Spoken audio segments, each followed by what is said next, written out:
Hi there, Bob Drake here. It's a beautiful evening in Park City.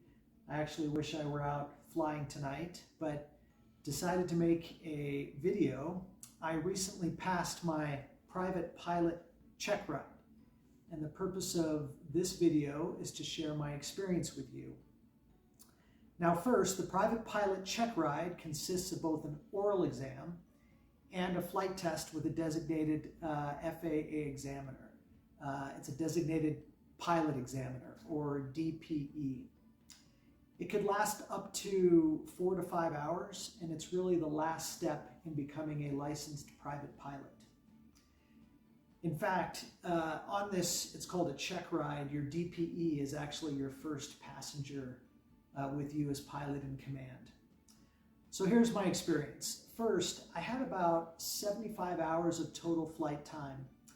I passed the knowledge exam, did my cross-country flights and night flying, had the required time under the hood, and I also held a solo endorsement as a student to solo in Class B or Class Bravo airspace. I trained out of Salt Lake International Airport, did most of my training out at a practice field in Toelle, which is maybe 15 to 20 miles outside of Salt Lake City. And I used Toelle Airport to practice all of my takeoffs and landings. Most of the maneuvering I did was over a small town called Grantsville. I also did a lot of maneuvering over the south end of the Great Salt Lake. Beautiful country. I'm working on my instrument rating now, and my goal is to work towards a commercial license. But back now to describe my private pilot Checkride experience. So first, I'll talk about preparation. Those of you preparing for your private pilot Checkride, you know what's on the test. This is called the ACS, the Airman Certification Standards. This is what you're tested on. You should have this, you should review it. To prepare for the exam, I used Gleam's ACS and Oral Exam Guide. And starting on page 83, basically if you study from page 83 to page 193, almost everything on the oral exam comes from the ACS, which is summarized really nicely here in this exam guide. And what I did with each area is I prepared flashcards. So as I read from page 83 to 193, almost every topic I made a flashcard. That way I could put away the book, study the flashcards. If it was easy, it went into the pile on the right. If it was hard for me, it went in the pile on the left. Pick up the pile on the left, same process, until the pile on the left went down, and I felt like I knew, at least had all of the oral exam knowledge that I needed to pass the oral exam. I also, you want to have a current sectional. I had a sectional that was expired, and so I had to get another sectional.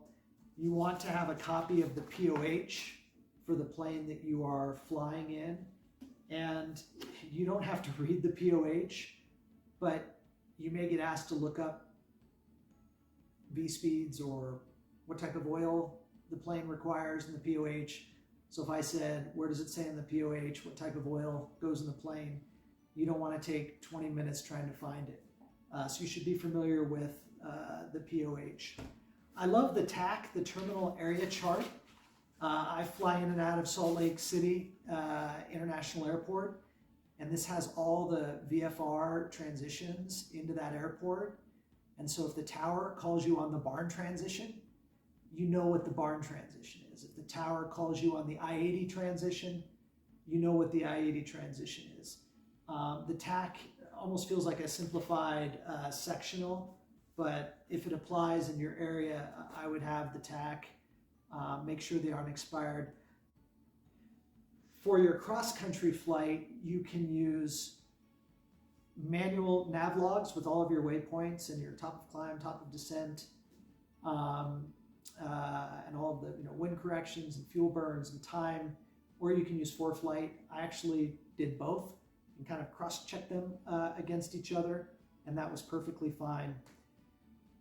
On the flight portion, you don't have to be perfect on all of your maneuvers, but you do need to be within standards. And it can be ugly and still pass. I'll share more about that later. But what I found is that if you're nervous to do steep turns by yourself on a solo, you may need more time. If you're practicing short field or soft field landings on your own and you're not hitting your spot, you don't have your instructor there, you probably need more time. About 2 weeks before my Checkride, I went to Toelle, which has about a 6,000 foot runway. And I did about 10 short field landings. I just kept, trying to hit the spot. And I hit the spot on 8 out of 10. I think on one I did a go around, which is fine. You can always do a go around. And on the other one, I landed long. And so on the short field landing. And another one was ugly. My approach was really ugly, but I still hit the spot. And, with the brakes, I think I would have made it. But that gave me confidence. Again, it wasn't perfect, but those repetitions, especially on areas that you're struggling, you want to be able to do during your student solo, as long as your flight instructor in your school, probably not doing stalls by yourself, but other maneuvers, certainly. So now on the oral exam. My DPE said we would spend about 2 hours on the oral exam portion, and it would mostly be scenario-based. So we dove right in. We went through the maintenance logs, made sure the plane was safe and legal to fly. One tip, spend time in the maintenance logs before your oral exam. I went in the Saturday before, took my phone, took some pictures of the logs, oriented myself, know what aviate is, so you understand how often the transponder needs to be checked, and the ELT inspections, and VOR inspection, and the propeller, and different inspections that need to take place. So know what aviate means.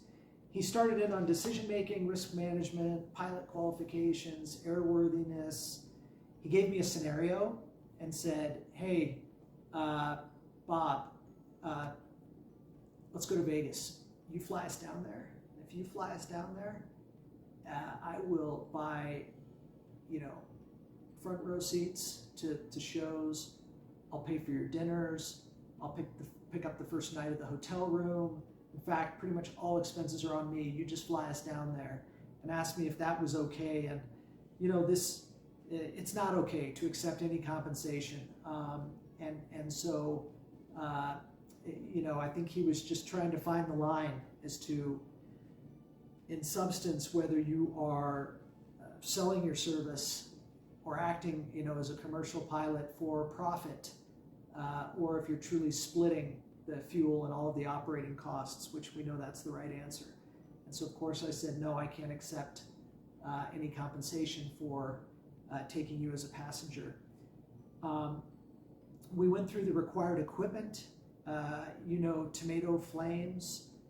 But let me ask you a question. Is a stall warning sensor part of tomato flames? It's not, and he asked me. Tomato flames, everything checks out, but the stall warning sensors not working. Is that required equipment? I'll leave you to think about that. Probably not a good idea to fly without the stall warning sensor operable. He then asked me how night flying differs from day flying. He said that gave me a scenario where we fill up the tanks, but the fuel gauge is still stuck at 50%. And again, that's a scenario where probably not a good idea to fly if your fuel gauge, the fuel gauge is not working. A few days prior, he had asked me to plan a cross-country flight from Salt Lake International to Battle Mountain, Nevada. This is about a 300-mile cross-country. That was my cross-country flight. And it has lots of waypoints, 2 pages of waypoints, through military operations, through MOAs, through mountainous terrain, and it's long. And there was a little bit of a twist. He then said that he wanted me to calculate the maximum amount of widgets that we could load the plane up with, imaginary widgets, so that we could make it to Battle Mountain, our destination, with the exact amount of legal fuel reserves for day VFR flying. So you can't just top it off the fuel. You have to first load it up with the maximum amount of widgets and then back into how much fuel you will need to land with the right amount of legal reserves. So of course I maxed the ramp weight, and we got the maximum amount of widgets in, but it wasn't a full tank, right? Because if we filled the tank, we couldn't take as many widgets. That was a little bit of a twist, but I had an expired sectional, ended up getting a new one. And this flight from Salt Lake International Airport, Salt Lake's, this happens to be the TAC, so let me grab the sectional. This flight from Salt Lake International to Battle Mountain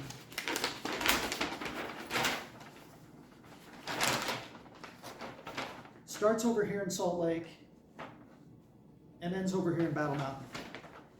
Now, I mean, that is a long cross-country flight with many waypoints, right through restricted areas, right through military operations, through mountainous terrain, flying west, and you can't just fly a straight line. You've got peaks at 11,800 right along a flight path if you were to draw a straight line. And so, you know, you have to plan a lot of time.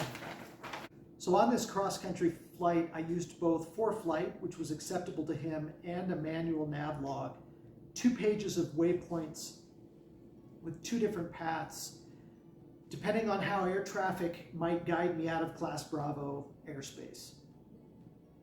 He reviewed my nav log, saw my ForeFlight plan, asked me questions about my chosen altitudes and flight paths.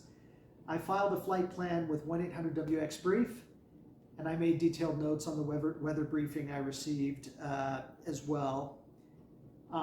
So now let's talk about weather. On the oral exam, he asked me what tools I use to monitor the weather, and I use aviationweather.gov. And inside of that website, there's the GFA tool, and that's the primary tool that I use to look at forecasts. So I printed off the TAFs, the winds aloft. I had a map of high and low pressure. I did this really late the night before. I probably got 5 hours of sleep, which I would say try to get more sleep. But I was trying to get the very latest weather. The winds aloft and temperatures aloft at both Salt Lake International and my destination, which was Battle Mountain. Had the METARs, had my notes from calling 1-800-WX-BRIEF. And so I think, you know, it isn't just read the METAR, look at the forecast. I think, you know, they want to see a diverse set of tools that you might use to check the weather. We then went into the sectional, and he started just asking me questions about the sectional. For example, he would say, show me class Gulf airspace. He would say, does this airport have lights? Does this airport have fuel? Which airport has a control tower? Which airport doesn't? He pointed to military MOAs, restricted areas, and asked me about which ones I could fly in or not. He asked me about classes of airspace and VFR minimums. He pointed to different symbols on the chart. And I wasn't perfect, but and you always have the legend you can look at if you have to. But he wanted to see confidence with the sectional and command of basic, some of the basics for VFR flying in particular. And so we spent some time in the sectional. We then went to aircraft systems. And, I found this for Cessna 172, a write-up that a flight school had that really broke down aircraft systems really well. So you could talk about the engine and the oil system and the propeller and the pitot-static systems and the fuel systems. And what I did is I read about the Cessna 172 aircraft is I made my own drawings. And I had these with me. And just to show you, here's the engine system. And this is how I imagined, the engine. Obviously, you can't see inside every part of the engine, but understanding the four-stroke cycle, understanding how oil and fuel gets to the engine. And so I basically broke down the engine into my own diagrams, the electrical system. I could talk through in a lot of detail, and the vacuum, the gear, landing gear, tires, brake system, the fuel system, and how gravity pulls the fuel down through fuel pumps and fuel shutoff valves, the purpose of vents, how many fuel sumps there are, and really every stop that the fuel makes on its way to the engine. And this particular DPE I knew really wanted to see strong command of aircraft systems, and when I pulled out these diagrams, he was more interested in what I drew, and I actually took him through, what I had learned. And this is important for troubleshooting in any kind of an emergency, for understanding, the electrical system goes, you don't just understand sort of what's happening, but you can understand why, and that will help you troubleshoot in the event of emergencies. So after that, we talked about medication, the I'm Safe acronym, the PAVE, P-A-V-E. He then concluded the oral portion, and I wasn't perfect, but I felt confident with about 90% of the questions. And even those questions that were challenging, he was trying to get at my decision-making and judgment. So now on to the flight portion. One tip: the oral exam doesn't end when you go out to pre-flight the plane. Your DPE is your passenger. You are pilot in command.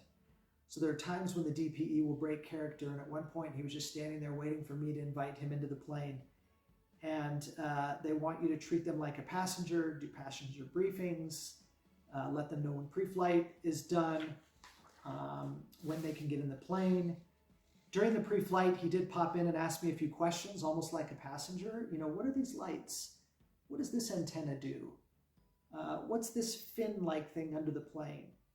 What are these wires sticking out of the elevators on the back of the plane? And so, use the checklist for everything. Don't skip a single checklist step, and don't rush. Take your time.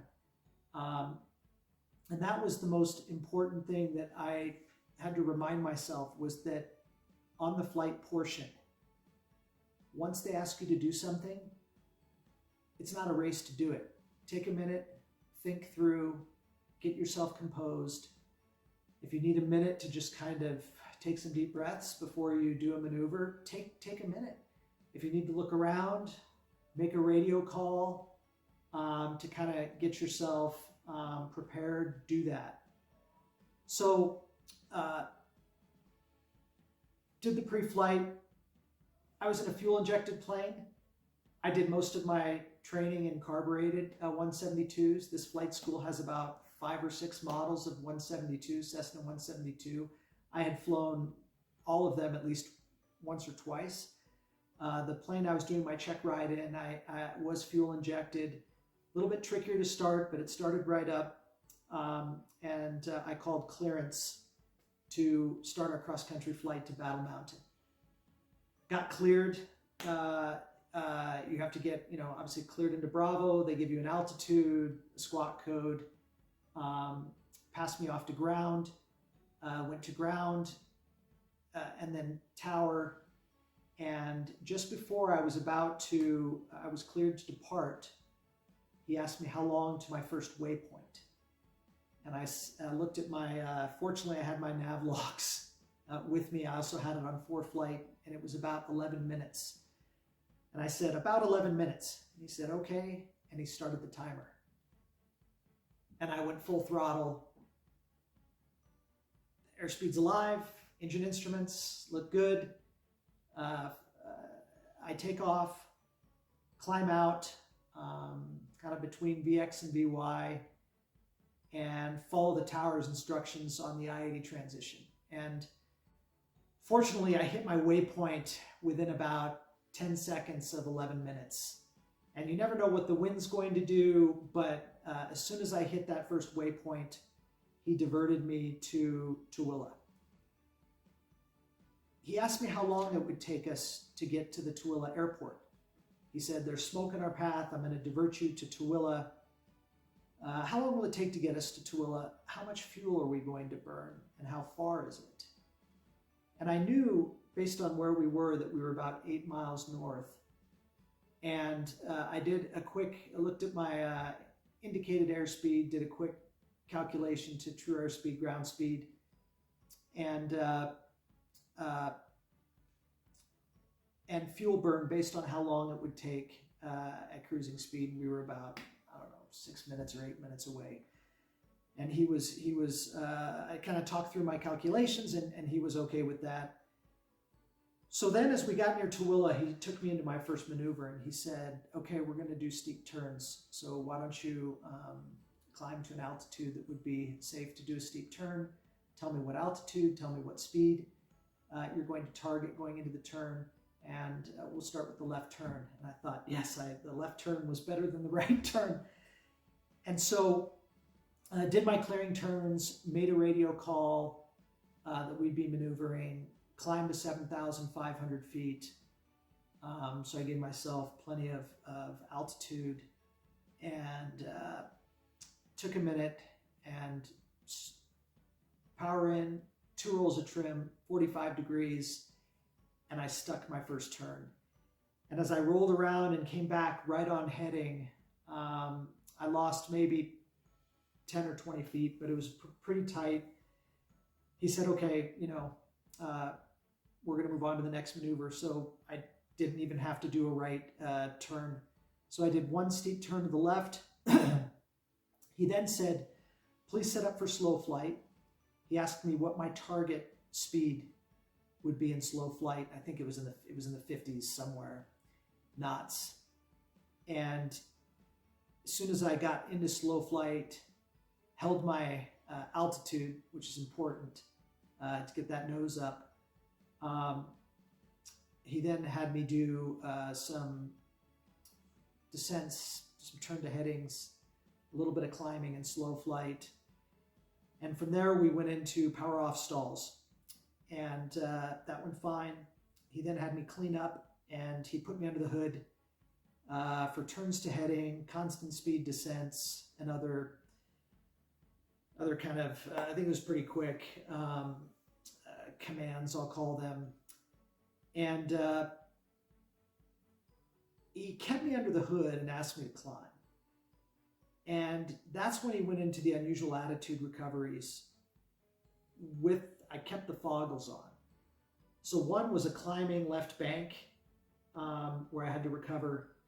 and you kind of put your head between your knees, and he does some crazy things with the plane, and then he asks you to recover using instruments. So I still had my foggles on. I had not practiced that as much as I wished I would have, is unusual attitude recoveries with the foggles on. I feel like I'm doing a VFR private pilot test, but he then put me in a steep dive with the foggles on, head between my lap, and had me recover with the foggles on. And I was able to do that. I felt a little, like it was a little bit ugly, but I did recover. And, mainly the tip was listen to the engine, and you can tell when you're hot, your speed, or you can tell when you're on the verge of stalling. And then it's just adjust power, level the wings. And that was kind of I was saying to myself, okay, we're hauling, so pull back the power, level the wings. And so, and then when we're going slow, okay, add power, level the wings. And so that's what I was going through in my head. But doing that under the hood was challenging. He kept me under the hood and then asked me to tune into the Wasatch VOR and fly towards it. Now, at that point, I was disoriented. I know where the Wasatch VOR is if I'm flying, visually. But under the foggles, obviously that's the whole point, is your instrument flying. And so, I got the needle centered on the VOR frequency, but I had the from flag, not the to flag. And I fortunately caught myself after about 10 seconds and said, okay, it's the from, I need to do a 180 and go back to the to and follow the to flag. But I was able to get through that maneuver just fine. He then had me come out of the hood and had me do a power on stall with a 10-degree bank. And unfortunately, when I got it to stall, I was probably in a 15-degree bank, and we went into a spin. I almost think it felt like a half spin, but I knew I had prepared for this mentally. I hadn't done it. I'd gotten into a spin. All of the power on stalls were not in a turn, a climbing turn. But all I knew was opposite rudder, and I put opposite rudder, but instinctively I also moved the ailerons, which made the spin a little worse for about a half a second before I corrected and kicked hard on the rudder with the power, off, because we were like this. And, I was able to get control of the plane pretty quickly. Later, when we did the debrief, he told me that the ailerons I applied was not the right thing to do, that I had enough rudder to have authority over the plane to recover the spin. And it was a good teaching moment, but he said, look, you got control of the plane and you passed, but that's something he wanted me to continue to work on.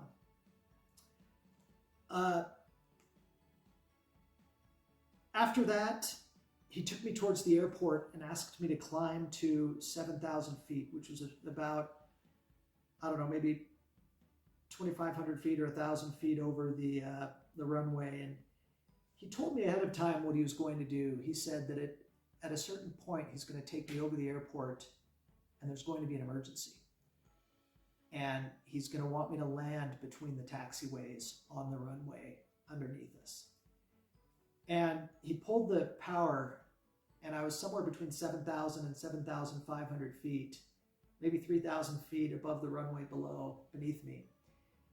And it was an engine fire. And I knew the procedures to go into a dive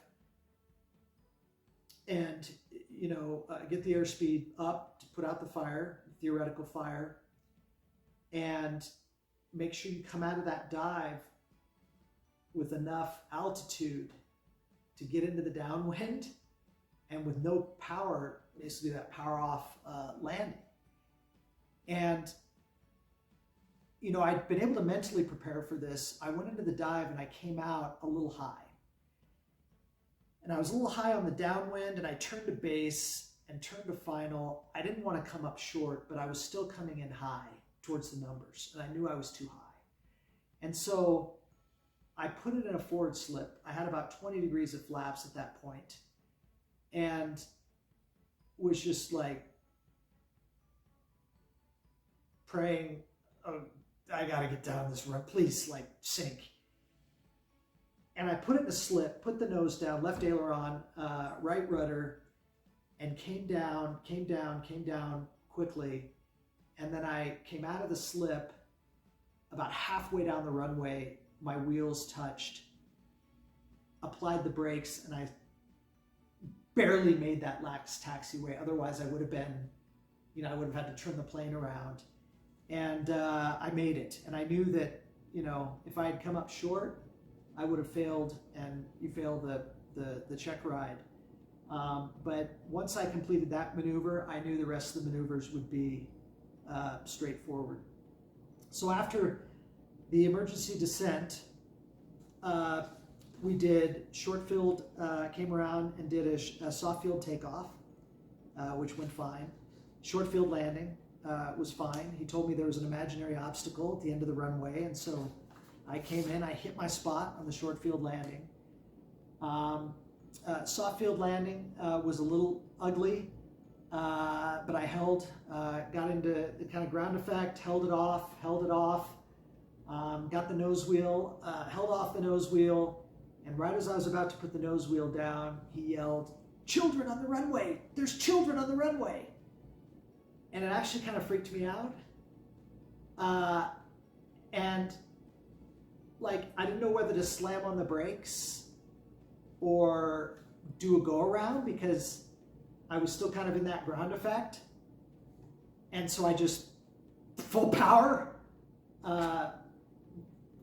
It was kind of a soft field landing to a go around, but he was trying to, rattle me, but I guess I did the right thing versus try to get on the ground and brake. I probably would have hit the children. So he put children in the runway on the soft field landing, which was rattled me for a minute. After that, we did the soft field takeoff. So we did them both short and soft field, short field landings, takeoffs, soft field landings, takeoffs, a go around. And then we went up and did S-turns over the railroad track. And later he would say I didn't quite get wings level, but it was close enough. But he said, man, like, you nailed everything else, and then we get the simple S-turns, and I just want you to get your wings level when you cross the tracks. But he said it was good enough. And after that, it was time to go back to Salt Lake International. And so I thought, I feel like I passed. So we start heading back in, and I'm getting ready to call Salt Lake Approach to get clearance and I'm getting close to a Class Bravo shelf. And I'm feeling like, okay, it's over. Certainly he's not going to throw another curveball. And all of a sudden, he killed my radios. Right as I'm about ready to ask for permission to enter, a clearance to enter Bravo, he kills the radio. And so I'm like, okay, Squawk 7600, we're going to have to do light signals. We're flying into a Class B airport. There's traffic around us. Like, why is he killing my radio? And then he said, it's just COM 1. He said, my radio COM 2 or COM 2 is fine. And so I start trying to switch to COM 2, and I wasn't as familiar with that radio in that particular Cessna that I was struggling to get my radio back up because he played with some of the dials, so my radio wasn't working. And so I knew that I had to turn around because I was about to go into Bravo without clearance. And so I said, can I just, do a 180 and figure out my radios? And he said, that'd be a good idea. And so I made a 180 and went out over the Great Salt Lake and kind of put myself in a 10-degree kind of circling pattern, holding altitude so I could figure out the radio. And finally, I figured out how to get my radio on COM 2, which sounds simple, but I was struggling. Went back, got clearance to land in Salt Lake International. And when you're in Class Bravo, you do what the tower tells you. And the tower had me go into a kind of a racetrack circling pattern because there was some other traffic. And And so, you know, I was out circling, and finally I was clear to land following another aircraft as number 2. And as I put in my 10 degrees of flaps, he then said, okay, your flaps are not functional anymore. They're jammed. And I was like, okay, I'll land with 10 degrees of flaps. And, you know, that's what I did. I landed with 10 degrees of flaps. You know, you're coming in with a little bit, felt like a little bit more airspeed, but that was fine. Landed. So after we landed, you know, he was very quiet. I contacted ground, was cleared to taxi back to parking, and my mind started going to all the maneuvers. I wondered if, you know, when the children ran on the runway, the hypothetical children, should I have done a go around, or should I have, you know, which is what I did, or should I have gotten on the ground and slammed on the brakes, you know? I was thinking about fumbling with the radios. You know, I worried that maybe one of my maneuvers may not have been in standard. You know, he was just quiet. And Salt Lake International, you know, it's a long taxi back to parking. And, you know, I got to our parking spot, shut down, and I just kind of looked at him, and he said, Bob, congratulations, you're a private pilot. And he shook my hand. And I was just like, yes! And I mean, it was the greatest feeling. And you know, I felt like I'd earned it. It wasn't perfect. Later we debriefed, and, you know, I had a whole list of notes of things, little things that he said, hey, you know, this and this and that. But everything, you know, all the maneuvers were within standards. And, you know, I just wanted to share this experience, and if anything, I'll have it forever. But if any of this experience helps any of you out there on this journey, you know, I wish you luck. Thanks for listening and watching, and I hope to upload more videos soon. See you later.